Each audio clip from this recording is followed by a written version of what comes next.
Hey folks, the Alec Murdaugh case has captured the attention of the true crime community all around the world. And it's left us scratching our heads thinking, how can any family experience so many tragedies? The family appeared to have everything, yet they've been left with nothing. And it's only getting more complicated. The common denominator? Alec Murdaugh.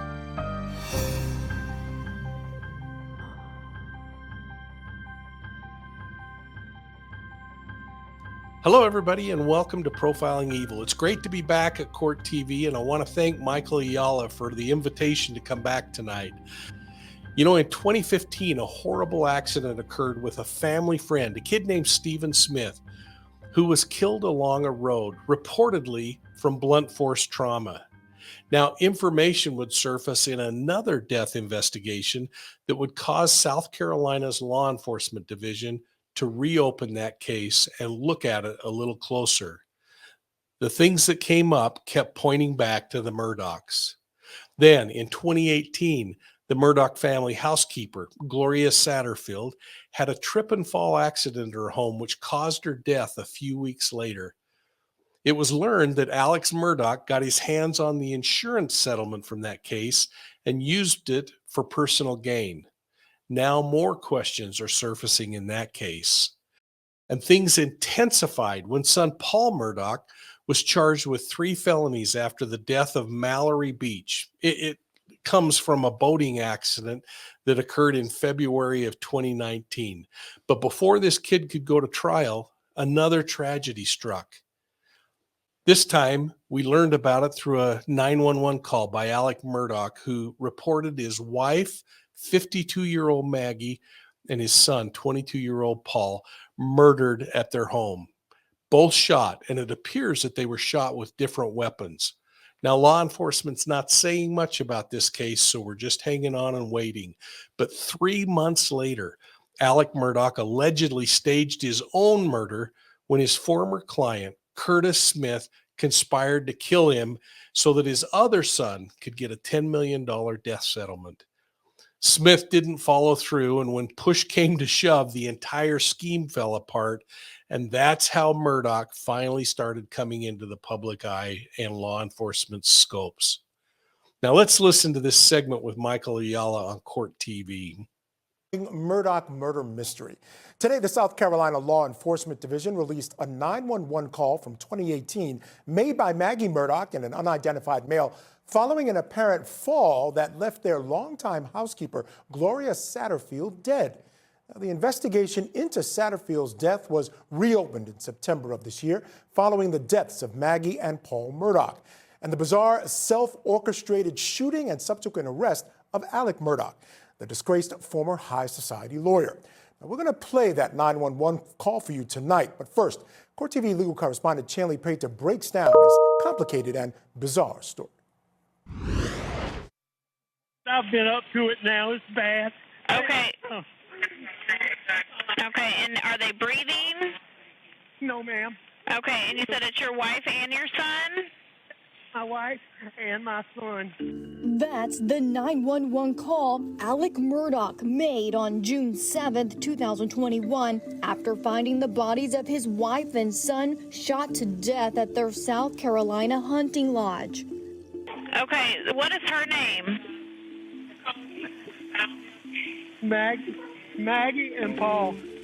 Maggie is her name? Yes, ma'am. Okay. And please hurry. Alec Murdaugh told police he discovered the double homicide after returning home from checking on his terminally ill father. Both died of multiple gunshot wounds. Maggie Murdaugh was shot by a semi-automatic rifle, police believe, and Paul Murdaugh was the victim of at least 2 shotgun blasts, one to the chest at least, and one to the head and upper arm. For nearly a century, the Murdaugh name has embodied a legacy of power and justice in South Carolina's Low Country. Here in the small town of Hampton, it's virtually impossible to find someone who does not know of the prominent legal family. But recently, the name has become synonymous with tragedy. At the time of his death, 22-year-old Paul Murdaugh was awaiting trial, charged with 3 felony counts of boating under the influence for a 2019 crash that killed 19-year-old Mallory Beach. According to depositions taken in that case, Paul Murdaugh illegally purchased alcohol at Parker's convenience store using his older brother's ID. Surveillance video shows him leaving the gas station, towing his father's 17-foot boat. As he exits the store, you can see him raise his arms in a triumphant gesture to his friends. After attending an oyster roast, the 6 friends headed by boat to a bar in downtown Beaufort, South Carolina. And later, Murdaugh stumbles on the dock as he and his friends return to the boat around 1 a.m. Just over an hour later, the boat slammed into a bridge piling, and Connor Cook called 911. What bridge is Paul, what bridge is this? Paul, what bridge? 911, where's your emergency? Hello? Police, fire, EMS. Hello? We're in a boat crash on Archer Street. There's 6 of us and 1 is missing. The body of Mallory Beach was found nearly a week later in a marsh about 5 miles from the crash scene. The charges against Paul Murdaugh were dropped after his death, but the investigation is ongoing. We reported, and it has since been confirmed by multiple attorneys who have clients related to the case, that there is an active investigation into possible tampering, possible obstruction of justice related to that boat crash. And specifically, Alec Murdaugh is one of the folks who was mentioned in connection with that inquiry. In another bizarre twist, 3 months after his wife and son were shot and killed, Alec Murdaugh called 911 again, this time to report that he had been shot. The family's attorney says someone in a truck shot at Murdaugh while he was changing a tire by the side of the road. The injury was described as a superficial head wound. After he was released from the hospital, Murdaugh immediately checked himself into a rehab facility to treat an addiction problem, according to his lawyer. Then it was revealed that Murdaugh was accused of stealing millions of dollars from the law firm built by his family, and the South Carolina Supreme Court suspended his law license while the misconduct case is investigated. Just another chapter in this Southern murder mystery. This case is amazing and has so many tentacles. And in September, the Hampton County coroner requested officials reopen the investigation into the death of the Murdaugh's housekeeper due to inconsistencies. Now, according to the coroner, Satterfield's death was not reported to the coroner at the time, nor did officials perform an autopsy. And Satterfield's death certificate stated her cause of death was natural, which the coroner determined inconsistent with a trip and fall. The South Carolina Law Enforcement Division says the investigation into Satterfield's death is now active and ongoing, and they released the 2018 911 call today. Take a listen. 911, where's your emergency? 4147 Moselle Road. Okay, can you give me the address one more time, make sure I got it right? Yes, 4147 Moselle Road. Okay, what's going on out there? I'm sorry? What's going on out there? My housekeeper has fallen and her head is bleeding. I cannot get her up. Okay, you said she's fallen. She's bleeding from the head? Yes. Okay. How old is she? I'm not sure, like 58 maybe. Do you know if she fell from standing or not? No. No. Where'd she fall from? She fell going up the steps, up the brick steps. Okay, so she outside or inside? Outside. Okay. How many steps is there? 8.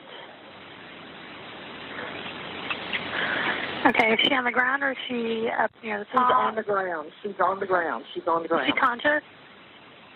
No, not really. Is she awake at all? Yes. Okay.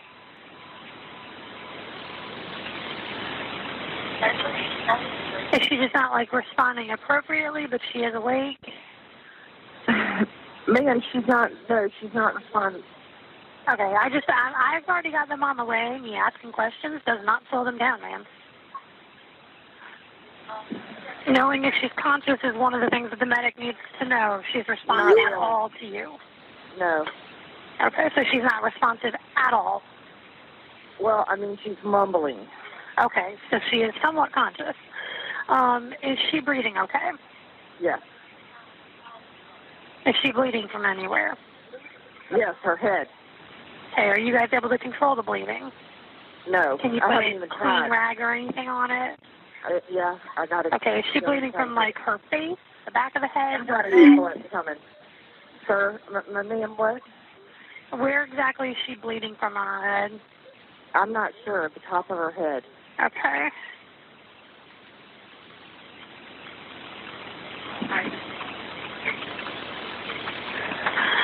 Watch it. Okay. Oh, gosh. What happened? She just fell back down. Can I get off this phone so I can go down there? Can I have your name and phone number? Are you able to bring the phone down by her? What?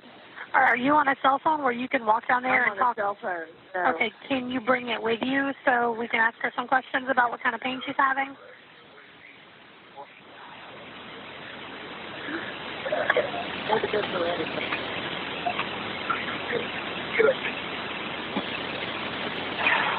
Hello? Yeah, can you ask the patient what kind of pain she's having? Ma'am, she can't talk. Okay, do you know... She's cracked her head and there's blood on the concrete and she's bleeding out of her left ear. Okay, she's bleeding out of her ear? And out of her head. She's cracked her skull. Okay. All right, the other lady said that she had tried to stand up and fell down again? No, I was holding her up. And Okay. she told me to turn her loose and she was trying to use her arm, but then she fell back over. Okay, do you guys know who she is? Yeah, she works for us. Okay, do you know if she's ever had a stroke or anything before? Ma'am, can you stop asking her these questions? I already have them on the way. Me asking questions does not slow them down in any way. These are relevant questions that I have to ask for the ambulance. One of my questions is, has she ever had a stroke? I don't believe she's ever had a stroke now that I know Okay. Okay, is she able to talk to you guys at all, or is she unconscious now? She's not unconscious. She's just mumbling. Okay. I believe she's maybe hit her head and maybe has a concussion or something. Okay. Maybe. Do you know what her name is? Gloria Satterfield. You said Sanderfield? Ma'am? You said Sanderfield? Satterfield. Satterfield. Okay, what's the house look like out there? It's offset off the road. Okay. It's a big house, got a wide driveway. With a long driveway? Yeah. Is there a gate or anything down there that they're going to need to come through? There's two big brick columns that have to come through. Okay, but there's no, like, gate code or anything that they need? No, ma'am. And tell them that they can look for a fellow on a 6x6 Ranger. Okay. Waiting on them in the road is green. You know what they probably know what the Ranger looks like. Yeah. You said, like, Fella's green. got on a black sweater, Okay. a hat, and pants. Okay. All right. If something changes with her, if she loses consciousness or anything like that, I need one of you guys to call me back right away, okay? Okay, well, how long is it going to take? Because this take us... That I don't know. I've had them on the way since Maggie first called me. They were toned right away. Okay. All right, but I think they're coming... Hang on 1 minute. Let me check. They're coming from somewhere on Bells Highway in Ruffin, okay? That's where their station is. Thank you. All right, but like I said, if something changes, call me back. Yes, ma'am. Okay. All right, let's bring in tonight's guest. Joining me in Salt Lake City, Utah, retired police commander and host of the Profiling Evil podcast, Mike King, and in Los Angeles, California, retired FBI Special Agent Bobby Chacon. Gentlemen, thank you so much for joining me this evening. I don't even know where to start. There's so much to discuss here, but I think a good place to begin is by getting both of your opinions on that phone call. You guys are experienced guys with this stuff. Anything jump out at you? I'll start with you, Bobby. Anything jump out at you about that phone call? Well, I mean, they're very calm, particularly the mother is very calm, but it's really hard to read into things. People respond to trauma and traumatic events very differently at different times. And so I really hesitate to attribute any any behavior or conclusions based on those kinds of behaviors, because just people they act differently under certain circumstances. But they seem very calm. The son seemed very concerned. He wanted the ambulance there right away. The mother was, even more calm. The 911 operator has a dual purpose of asking those questions, right? She needs some of that information, and the rest of it is to try to keep the people at the scene calm so they don't overreact. And so I think the operator did a great job, and I think that they were, I would say, unusually calm, but I would be hesitant to read into that too much. Yeah, I mean, this is a woman, Mike King, who has been with the family for a long time, somebody who I believe, and the things that I've read, is credited with having had a lot to do with raising those sons. So the calmness did concern me a little bit. Love to get your thoughts on anything that might have jumped out at you about that phone call. Yeah, like Bobby mentioned, I think the thing that's really difficult is to try to project what she should have been acting like based on maybe the way we would respond or think we would respond. You certainly can see that Southern hospitality in the conversation that's going on, and that calm demeanor, but almost a demeanor of, hey, don't waste my time with small talk, get me some help. And yet that telecommunicator is doing exactly what needs to be done, getting as much critical information as they can, determining whether they need to start going through a series of steps for life-saving measures and other things while first responders get to the scene. I think it's really interesting, the difference in the sense of urgency that the young man has in this particular case. He's really upset and frustrated, and it might just be a maturity thing between the mom's age and life experience versus the son. Yeah, I agree with you about the 911 operator. I think she did a fantastic job. I have only one criticism, and just passing.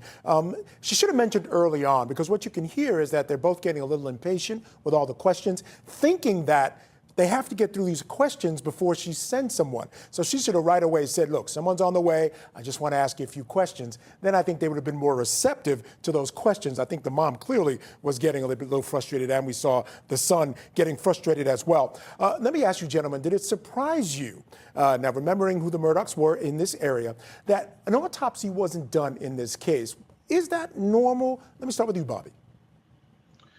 Well, it depends on whatever the protocols are in that county, regarding these deaths. The Murdaughs were a very prominent family, a very prominent legal family. I would have thought that an autopsy would have been done. Certainly, as we now know, the marking of the death as natural, it was incorrect. This was an accident, and it's certainly not by natural causes. So I think that there would have been good cause for at least a cursory investigation about the actual cause of death, and then the investigators could have looked at those steps. They could have done at least a little bit of a initial investigation to see whether or not this was an actual fall or something else may have been at play. Yeah, and Bobby makes a great point, Mike, because it was actually ruled natural causes, as we heard in the piece, and that is what raises red flags for me. Right on, Michael. I mean, this thing we got to look at in the series of events that happened, though. And what we do know is that it initially was an accident that took her to the hospital. And I believe she died sometime after, almost 2 weeks later. Yeah. And so that then becomes an attended death because she's been in the hospital and under a doctor's care, which kind of changes the rules on when you need a coroner and when you don't. The place they missed the point was that this originated back at a home with an accident that hadn't been fully explained and should have driven some discussion back and had that autopsy. Absolutely. And again, that investigation remains open. And just to throw a little bit more into the mix before we go to break, remember, the patriarch of the family is actually charged with stealing $3 million from her estate once she did die, from her insurance policy. So, first of all, you got a housekeeper with over $3 million in assets, and then you have him stealing it. So probably good cause there to open this somewhat. This case seems to swirl around the fraud and narcotic addiction that Alec Murdaugh allegedly has. I'd like to hear from you about how you think this all plays together, and I want to thank you for tuning in and supporting Profiling Evil. Put your comments down below so I can read over them and see the comments that your friends are putting down there. I hope that you're finding these recaps of criminal cases to be of value, and if you do, please take a moment and hit that like and subscribe button and ring the bell. That way you're going to get all of our notifications like this one. And folks, thanks for supporting us at Profiling Evil. You can find us on YouTube, Facebook, Instagram, Twitter. And if you like podcasts, you can even get us on your favorite podcast platform. So we'll see you all soon at the next crime scene.